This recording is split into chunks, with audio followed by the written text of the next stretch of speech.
क्या आपने कभी सोचा है कि जब 14 वर्षों की कठिन वनवास के बाद प्रभु श्री राम अयोध्या लौटे होंगे तो उस पावन नगरी में कैसी उत्सव ध्वनि गूंज उठी होगी, कैसी रही होगी उस क्षण की अनुभूति जब सारा अयोध्या दीपों की रोशनी में नहाया हुआ अपने प्रिय राजा के स्वागत के लिए व्याकुल था।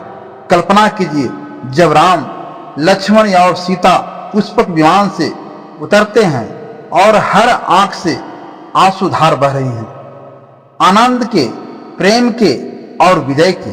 नमस्कार दोस्तों, फिर से एक बार स्वागत है एसवी हिंदी कहानी चैनल में। मैं आपके लिए लेकर आया हूं एक ऐसी कथा जो न केवल भावनाओं से भरी है बल्कि हर भारतीय के हृदय में बसे राम के प्रति श्रद्धा और प्रेम को भी उजागर करती है। तो चलिए आज अपनी कल्पना के पंख फैलाइए और चल पड़िए हमारे साथ उस ऐतिहासिक यात्रा पर। राम का अयोध्या लौटना। 14 वर्ष पूरे हो चुके थे। अयोध्या नगरी के लोग हर दिन राम, लक्ष्मण और सीता की प्रतीक्षा में आस लगाए बैठे थे। भरत, जिन्होंने नंदीग्राम में तपस्वी का जीवन चुना था, राम की चरण पादुकाओं को सिंहासन पर रखकर अयोध्या का कार्यभार संभाल रहे थे। उनकी एक ही प्रतीक्षा थी, यदि 14 वर्ष पूरे होने के बाद भी राम नहीं लौटे तो वे अपने प्राण त्याग देंगे। उधर लंका में रावण का वध हो चुका था। विभीषण का राजभिषेक कर राम ने अपने सभी मित्रों और सहयोगियों को गले लगाया। सभी के मन में एक ही प्रश्न था, अब आगे क्या? तभी विभीषण ने राम को पुष्पक विमान भेंट किया जो मन की गति से उड़ सकता था। राम ने अपने सभी मित्रों हनुमान, सुग्रीव, जावंत, नील, अंगद आदि को भी अयोध्या चलने का निमंत्रण दिया। सबका मन भरा हुआ था, लेकिन राम के साथ लौटने की खुशी सबसे ऊपर थी। राम ने मार्ग में कई स्थानों पर पड़ाव डाला। सबसे पहले वे पहुंचे भारद्वाज मुनि की आश्रम। वहां मुनि ने उनका स्वागत किया और आशीर्वाद दिया। फिर राम ने अपने मित्र निषाद राज गुह से मिलने का निश्चय किया। गुह से मिलकर राम ने अपने पुराने दिनों को याद किया जब गुह ने उन्हें गंगा पार कराई थी। सीता ने गंगा मैया की पूजा की और गंगा ने उन्हें अटल सुहाग का आशीर्वाद दिया। इधर राम ने हनुमान को आदेश दिया कि वे ब्राह्मण का वेश धारण कर नंदीग्राम जाए और भरत को राम के आगमन की सूचना दे। हनुमान ब्राह्मण का रूप धरकर भरत के पास पहुंचे। भरत उस समय अग्नि समाधि की तैयारी कर रहे थे, क्योंकि उन्हें विश्वास था कि राम समय पर नहीं लौटेंगे। हनुमान ने जैसे ही राम का संदेश दिया, भरत की आंखों से आंसुधार बहने लगी। वे राम के स्वागत की तैयारियां में लग गई। अयोध्या नगरी में जैसे ही राम के लौटने की खबर फैली, हर गली, हर मोहल्ला दीपों से सज गया। महलों में कौशल्या, सुमित्रा, कैकेयी और उर्मिला ने दीपमाला सजाई। अयोध्या के हर द्वार पर रंगोली और पुष्पों की वर्षा होने लगी। लोग अपने अपने घरों में मिठाइयां बना रहे थे। बच्चे राम के नाम के जयकारे लगा रहे थे। पूरा नगर एक उत्सव में डूब गया था।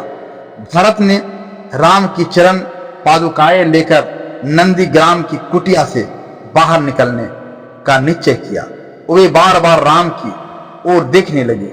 जैसे ही पुष्पक विमान नगर सीमा पर उतरा, भरत दौड़ते हुए राम के पास पहुंचे। राम ने भरत को गले लगाया। दोनों भाइयों की आंखों से आंसू धार बह रही थी। राम ने कहा, भरत, तू मेरे लिए जितना प्रिय है उतना कोई नहीं। राम ने सबसे पहले अपनी जन्मभूमि को प्रणाम किया। जननी जन्मभूमि चा स्वर्गदपि गरीयसी। फिर वे अपने गुरुदेव वशिष्ठ के चरणों में गए।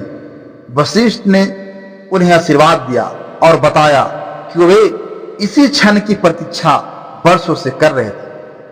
राजमहल में प्रवेश करते समय राम ने अपनी माता कौशल्या, सुमित्रा और कैकेयी के चरण स्पर्श किए।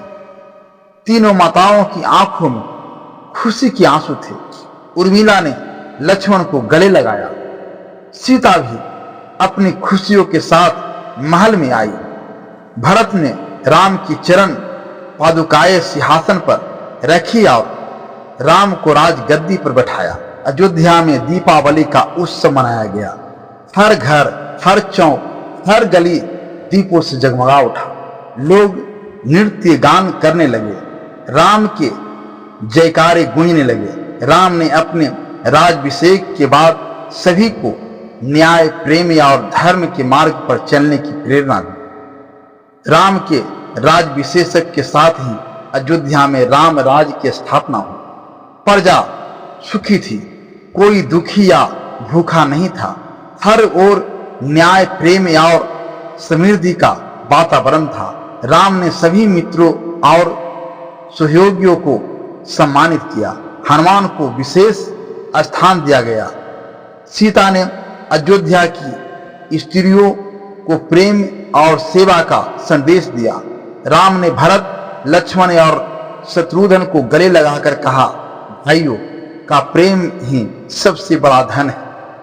राम राज्य में न कोई झूठ बोलता था, न चोरी होती थी, न किसी को डर था। सभी धर्म सत्य और प्रेम के मार्ग पर चलते थे। तो दोस्तों, यह थी राम के अयोध्या लौटने की वह दिव्य कथा, जिसने न केवल एक नगर को बल्कि पूरे भारतवर्ष को प्रेम, सत्य और न्याय के प्रकाश से आलोकित कर दिया।